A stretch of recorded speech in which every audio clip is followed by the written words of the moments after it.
യൂട്യൂബിന് വിട.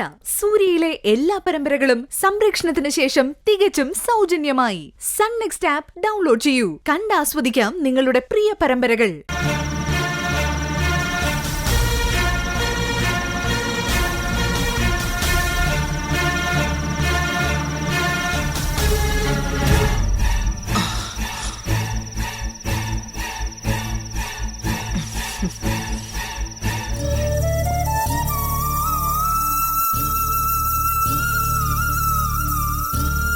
ഇന്നിവിടെ ഒരു സംഭവം ഉണ്ടായി. ആരും നിന്നോട് പറഞ്ഞു കാണില്ല. എന്ത് സംഭവം? ഇന്നിവിടെ കാർത്തിക് വന്നിരുന്നു. അവൻ വന്ന് സുന്ദരിയുടെ കഴുത്തിന് കുത്തിപ്പിടിച്ച് ബഹളം ഉണ്ടാക്കി. ഓ, വൃത്തികെട്ടവൻ വീണ്ടും ഇവിടെ വന്നു. എന്ത് ധൈര്യത്തിലാ അവൻ സുന്ദരിയുടെ ദേഹത്ത് തൊട്ടത്? അത് കാര്യമാക്കണ്ട. വാക്കത്തി എടുത്ത് കഴുത്തി വെച്ചിട്ടാ സുന്ദരി അതിന് മറുപടി കൊടുത്തത്. പ്രാണനും കൊണ്ട് അവൻ ഇവിടുന്ന് ഓടി രക്ഷപ്പെട്ടെന്ന് മാലിനി പറഞ്ഞു. എന്നാലും ഇത്രയൊക്കെ ആയിട്ടും പുറകെ നടന്നവൻ ശല്യപ്പെടുത്തുക എന്ന് പറഞ്ഞ ഇതങ്ങനെ വെറുതെ വിടാൻ പറ്റില്ലല്ലോ. അവൻ ദിനം പ്രതി ഇങ്ങനെ പ്രശ്നങ്ങൾ ഉണ്ടാക്കിയ എന്ത് ചെയ്യും നമ്മള്? ഇക്കാര്യത്തിൽ ഒരു തീരുമാനം എടുത്തേ പറ്റൂ.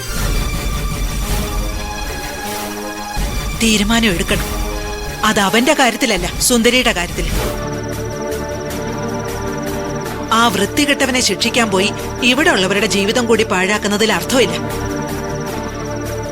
നമ്മൾ നോക്കേണ്ടത് നമ്മുടെ കുഞ്ഞിന്റെ ജീവിതം എങ്ങനെ സുരക്ഷിതമാക്കാന്നല്ലേ. ഞാൻ പറഞ്ഞത് ഇത്രയേ ഉള്ളൂ. അവനെ അറുത്തു മുറിച്ച് കളഞ്ഞ സ്ഥിതിക്ക് നമ്മുടെ സുന്ദരിക്ക് വേറൊരു വിവാഹം നോക്കിക്കൂടെ?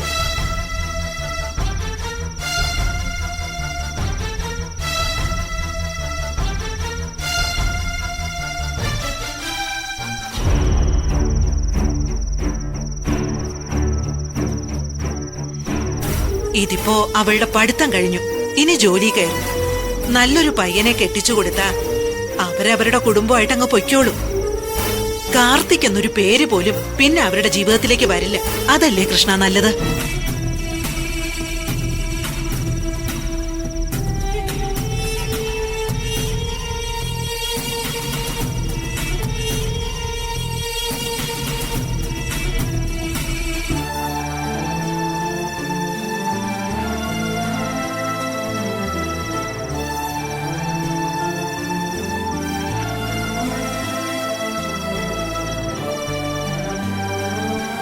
നീ എന്താ ഇങ്ങനെ ആലോചിക്കുന്നേ?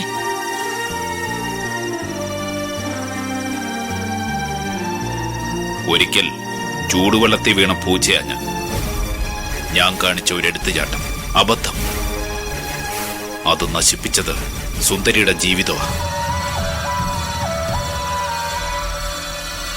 ഇനിയും എന്തെങ്കിലും കാണിച്ചുകൂട്ടി അവളുടെ ജീവിതത്തിൽ ഒരു ചെറിയ വിഷമം പോലും ഉണ്ടാക്കാൻ പാടില്ല അച്ചമ്മ.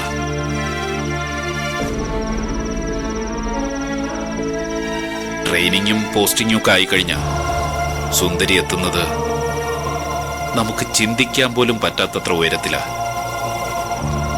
അവളുടെ സ്വപ്നങ്ങൾ നേടുകയാവള്. അതിനിടയില് നമ്മൾ കയറി ഒരു വിധി എഴുതരുത്.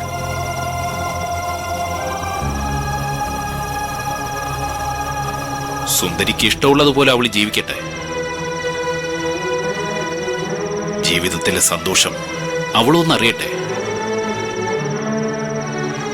അതിനിടയില് എന്തെങ്കിലും ഒരു ബന്ധം അവൾക്ക് വേണമെന്ന് തോന്നിയ, അങ്ങനെ ഒരാളെ അവൾ കണ്ടെത്തിയ, സന്തോഷത്തോടെ നിന്ന് നമുക്കത് നടത്തിക്കൊടുക്കാം. അതല്ലേ വേണ്ടത്?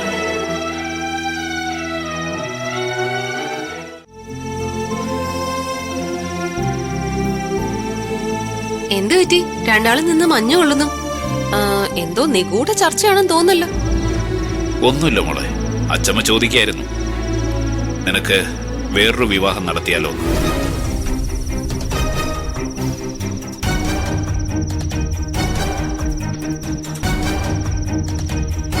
എന്തിനാ ഇങ്ങനെ തുറച്ചു നോക്കുന്നേ? തെറ്റൊന്നും അല്ലല്ലോ ഞാൻ പറഞ്ഞത്. വിവാഹം എന്ന് പറയുന്നത് തെറ്റാണെന്നൊന്നും ഞാൻ പറയില്ല. പക്ഷെ എടുത്തു ചാടി നടത്തുന്ന പല വിവാഹങ്ങളും പരാജയത്തിലെ കലാശിക്കുന്ന ഞാൻ തന്നെ ഉദാഹരണമായി മുമ്പിൽ നിൽപ്പുണ്ട്. അതാരും മറക്കണ്ട.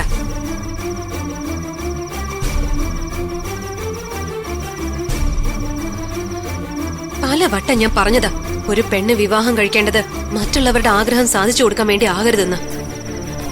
വിവാഹം വേണോന്ന് അവൾക്ക് തോന്നണം, അപ്പൊ വേണോ അത് നടത്താൻ. നീ ഒരു കുടുംബമായിട്ട് ജീവിക്കുന്നത് കാണാൻ ഞങ്ങൾക്കും ആഗ്രഹമില്ലേ? ആഗ്രഹിച്ചോളൂ. പക്ഷെ അതിനു വേണ്ടി വീണ്ടും വീണ്ടും എന്റെ ജീവിതം ബലി കൊടുക്കണമെന്ന് പറയരുത്.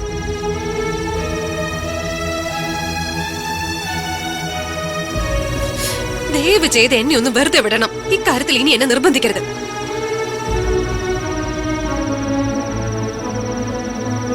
ഇവള് പറയുന്നത് കേട്ടില്ലേ കൃഷ്ണ?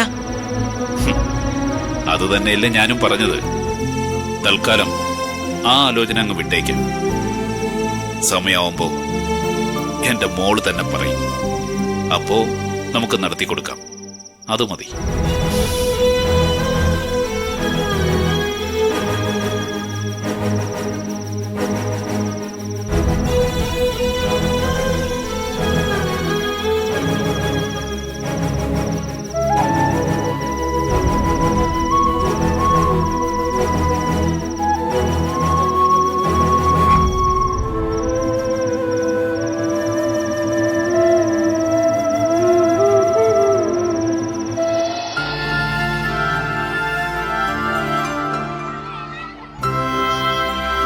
കുഞ്ഞിനെയും കൊണ്ട് വൈക ഒരുപാട് കഷ്ടപ്പെടുന്നുണ്ടാവും അല്ലേ മായ?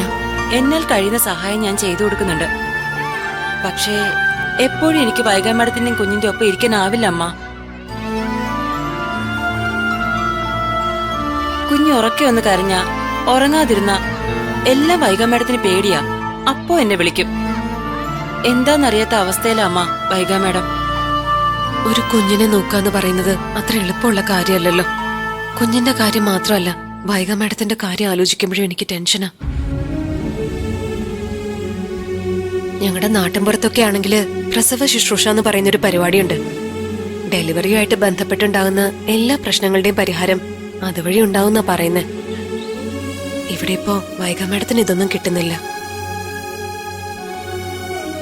അമ്മ തന്നെ ഒന്ന് ആലോചിച്ച് നോക്ക്.